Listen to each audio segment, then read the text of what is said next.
বোনেরা এবং আমাজানরা রয়েছে কিছু জন এবং যুবক ভাইরাও আছে বা আমার সমবয়সী যারা আছে। তো এখন যেন মনে হচ্ছে সবার ঘুম ঘুম পেয়ে গেছে। এর পরবর্তী যখন আসবো আমি গজল গাই মানে পরিবেশন করব, তখন এই গজলগুলি পরিবেশন করব। যেমন এখনকার যুগের মেয়েরা বোরখা পছন্দ করে না, কি করেন না তো দাদা ভাই? একটু রেসপন্স করবেন।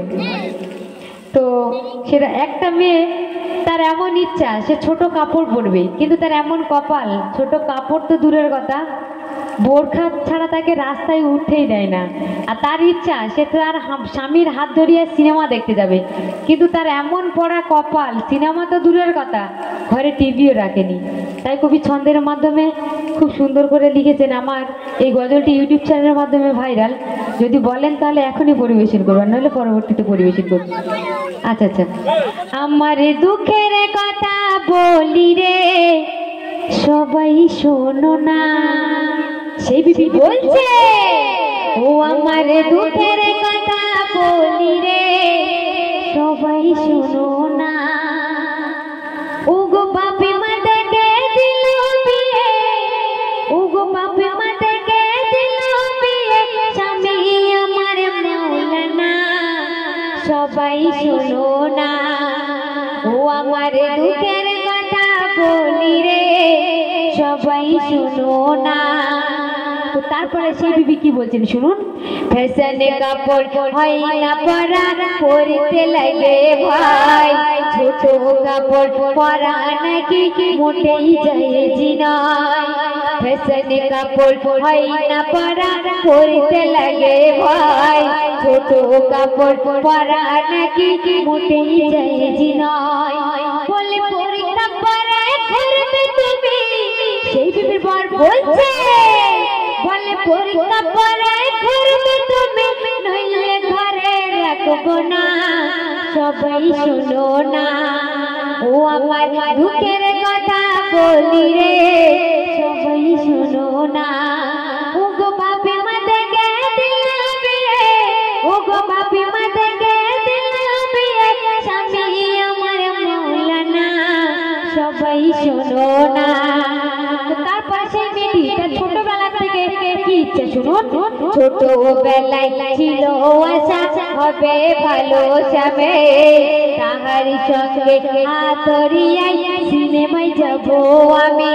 এই বিবি বলছে ছোটবেলায় ছিল আশা হবে ভালো যাবে, তাহার সঙ্গে হাতরিয়াই সিনেমায় যাব আমি।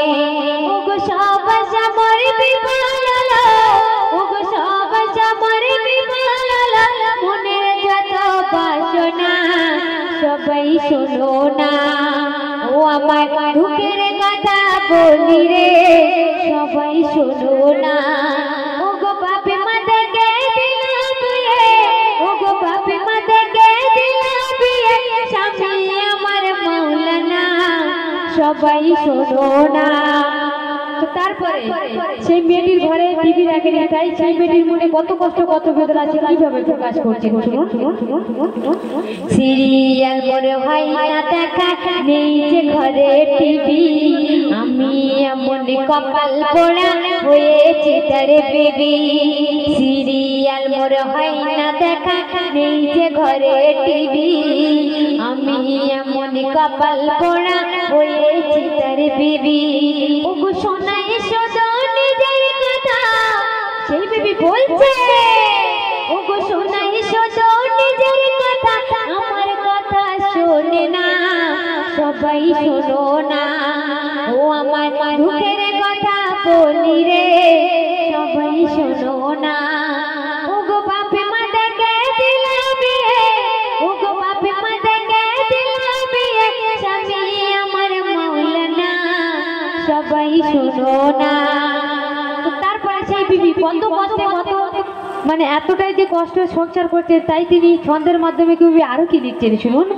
তার সঙ্গে ঘর কারামত হচ্ছে বড় দায়, গলাই দড়ি দিতে আমার মরতে ইচ্ছা হয়।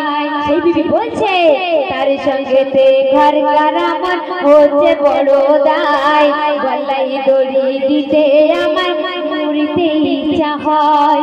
ওগো এত বড় ভুল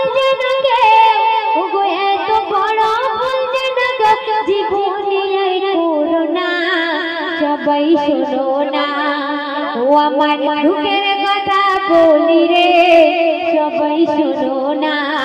ও গো বাপে মা দেখে দিল বিয়ে, ও গো বাপে মা দেখে দিল বিয়ে, স্বামী আমার মাওলানা সবাই শোনো না।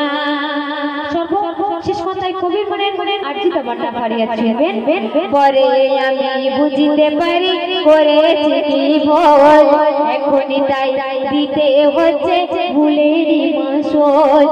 বলে তাই মনের জামা, ও গো বলে তাই মনের জামা, আমার মতো হইও না সবাই শোনো না। ও আমার দুঃখের কথা বলি রে সবাই শোনো না। ও গো বাপে মা দেখে দিল বিয়ে, ও গো বাপে মা দেখে দিল বিয়ে, স্বামী আমার মাওলানা সবাই শোনো না। ও আমার দুঃখের কথা বলি রে সবাই শোনো না।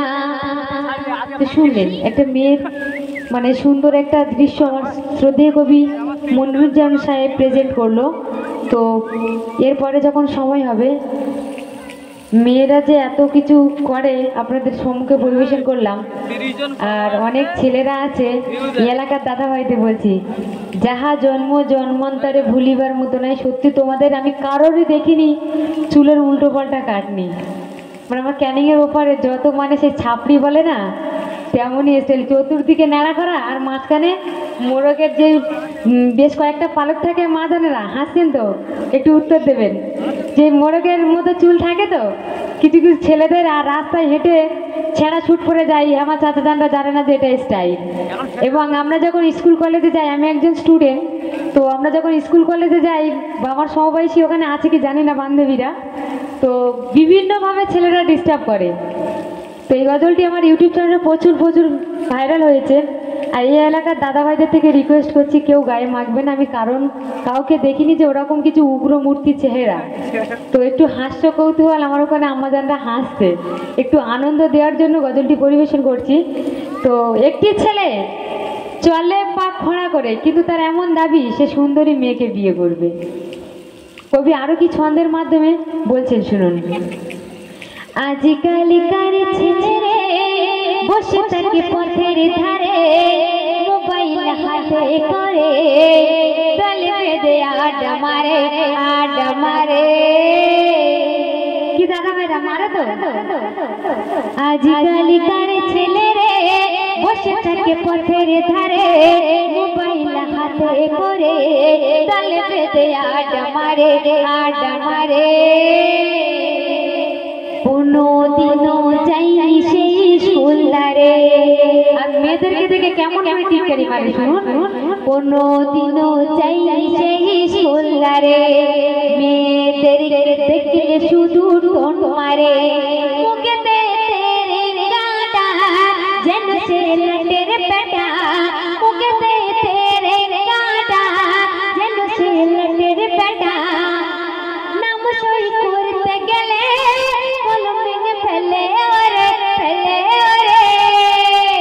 আজকালকার ছেলেরে বসে থেকে পথের ধারে, মোবাইল হাতে করে দলে বেঁধে আড্ডা মারে, আড্ডা মারে। তারপরে সেই ছেলেটি তার চুলের কেমন স্টাইল তাই কবি ছন্দের মাধ্যমে তুলে ধরে দেবে শুনুন। মাথাতে চুলগুলো সব কালার করা, কারো আবার করছি কে মারা। মাথাতে চুলগুলো সব কালার করা, কারো আবার করছি কে মারা। লাল নীল সবুজ কালার কি রঙের পাহাড়, লাল নীল সবুজ কালার কি রঙের পাহাড়। চার ধার নাড়া করা চুল টিকির ধারে, টিকির ধারে। আজকালকার ছেলেরে বসে থাকে পথের ধারে, মোবাইল হাতে করে দলে বেঁধে আড্ডা মারে, আড্ডা মারে। তো তারপরে সেই ছেলেটির গায়ের কেমন কালার শুনুন। বলবো কি তার গায়ের রং ছাতার মতো, আর নাকে দিয়ে চলতে থাকে অনবরত। তালি মারা প্যান্ট সে পরে এখনকার যুগের বয়স্ক চাচিজান এবং চাচাজানরা ওরা তো আর জানে না যে ছেঁড়া স্যুট মানে স্টাইল। তো পাড়া দিয়ে যখন ছেলেটি ছেঁড়া স্যুট পরে যাচ্ছে তখন বলছে, হ্যাঁ রে বাবা শোন, বলছে চাচা কি হয়েছে, বলছে তুমি এই ছেঁড়া স্যুট পরেছো। কিন্তু সেই ছেঁড়া স্যুটটা 2000-3000 টাকা দিয়ে, অনেক টাকা দিয়ে কেনে, কিন্তু চাচাজান তো জানে না যে এটা ছেঁড়া স্যুট মানে স্টাইল। ছেলেটি তখন জবাব দিচ্ছে, কাকু ছেঁড়া স্যুট কোথায়, কি এটা হচ্ছে মডার্ন যুগের স্টাইল। তাই কবি ছন্দের মাধ্যমে বলছেন, শুনুন। বলবো কি তার গায়ের রং ছাতার মতো, আর নাকে দিয়ে ঝরতে থাকে অনবরত, তালে মারা প্যান্ট সে পরে আধুনিক ফ্যাশনে ওরে, তালে মারা প্যান্ট সে পরে আধুনিক ফ্যাশনে ওরে। আর কেমন করে তাকাই, শুনুন। তারা চোখে থাকে চলে ঘোড়া করে ঘোড়া করে, আজকালকার ছেলেরে বসে থাকে পথের ধারে, মোবাইল হাতে করে গালে পেতে আড্ডা মারে আড্ডা মারে। তারপর সেই ছেলেটি দেখেছে সিনেমাতে শাহরুখ খান, দেব, গিটার দেওয়া হার পড়েছে। তারা হিরো, তারা মানে মুভি করে বলে তাদের সেটা রোল থাকে, তাই তারা গিটার দেওয়া হার পরে। কিন্তু সেই ছেলেটি ভাবছে না যে আমি পড়লে আমাকেও হিরোর মতো লাগবে, আদৌ তাকে লোফান লাগবে বা জিরো লাগবে, একটুও ভাবে না। তাই কবি ছন্দের মাধ্যমে তুলে ধরেছেন, শুনুন। গলাতে ঝলাই সেই মিটি সনহার, দেখলে তাকে মনে হবে পকেট মার। গলাতে ঝলাই সেই মিটি সনহার, দেখলে তাকে মনে হবে পকেট মার। তবু তার অনেক দাবি, সুন্দরী হবে বিবি, তার অনেক দাবি, তবু তার অনেক দাবি, সুন্দরী হবে বিবি। নাকি করবে আবার সে পছন্দ করে পছন্দ করে। আজকালকার ছেলেরে বসে থাকে পথের ধারে, মোবাইল হাতে করে দল বেঁধে আড্ডা মারে আড্ডা মারে। সর্বশেষ কথা, আমার শ্রদ্ধেয় কবি মনিরুজ্জামান সাহেব সাহিত্যে মূল্যবান ভাষায় তিনি তার ছন্দের মাধ্যমে কি আর্য শোনাচ্ছেন, শুনুন। বলে মনিরুজ্জামান কবি, এদের থেকে বসে বসে তাই ভাবি। বলে মনিরুজ্জামান কবি, এদের থেকে বসে বসে তাই ভাবি। শুভ দিতাও খোদা নামাজে থাকুক সদা, শুভ দিতাও খোদা নামাজে থাকুক সদা। কেন এরা মনে করে শয়তান ফেরে পড়ে ফেরে পড়ে। আজকালকার ছেলেরে বসে থাকে পথের ধারে, মোবাইল হাতে করে গালে পেতে আড্ডা মারে আড্ডা মারে। কি মা জানারা, গজল ভালো লেগেছে তো? হাসছে নিশ্চয় ভালো লেগেছে নাকি? তো এরকমই গজল, আর তো বেশি সময় নেই, 12টা বেজে গেছে। তো এর পরবর্তীতে এই দাদা ভাইরা আছে এবং ফরিদা আছে গাইবে, তারপরে আমি একটা দুটো গিয়ে বিদায় গজল গিয়ে এখান থেকে বিদায় নেব। তো আপনারা অনেকে মনে কৌতূহল বা অনেকে জানতে চেয়েছেন যে আমি কোথা থেকে এসেছি। লাস্ট গজলটা ওটা আমার প্রচুর ভাইরাল, আমার 2016 সালের ক্যাসেটের গজল। এখন তো ইন্টারনেটের যুগ, বা এখন ইন্টারনেটে সমস্ত কিছু মোবাইলে চাইলে আমরা পেয়ে যাই, কিন্তু তখন ছিল ক্যাসেটের মাধ্যমে গজল শোনা হতো। তো সেই গজলটি আমার পুরো অ্যাড্রেসটা দেওয়া আছে। তো আপনারা যে কজন আছেন একটু, এই যে দাদা ভাইরা আছে আপনাদের জন্য, এবং ওই বোন আছে, সবার একটু গজল শোনার মোটামুটি আপনারা একটু থাকবেন, কারণ ওরাও তো অনেক দূর থেকে এসেছে বা কিছু। আপনারা হয়তো এতদিন এই ফার্স্ট গজল হচ্ছে নাকি এখানে? আচ্ছা আচ্ছা আচ্ছা, আপনারা হয়তো এতদিন আমাদেরকে ইউটিউবের মাধ্যমে দেখেছেন, আজকে হয়তো আপনারা সত্যিকারের সম্মুখেই দেখছেন, আপনাদেরও ভালো লাগছে। এবং আমি সত্যি এসে চাঁদেতে 12টার উপরে প্রোগ্রাম হয় না, কিন্তু আপনাদের যে প্রথম বাচ্চারা থেকে শুরু করে ওখানে মাজান এবং ওই বয়স্ক চাচাজানরা রয়েছে, সত্যি এগুলো আমাদের পাওয়ার একটা ব্যাপার রয়েছে। তো আশা করছি যতজন আছেন একটু থাকবেন, সবার গজল ওরা তো গাওয়ার জন্য এসে আপনাদের মুখ চেয়ে একটু মোটামুটি শুনে যাবেন।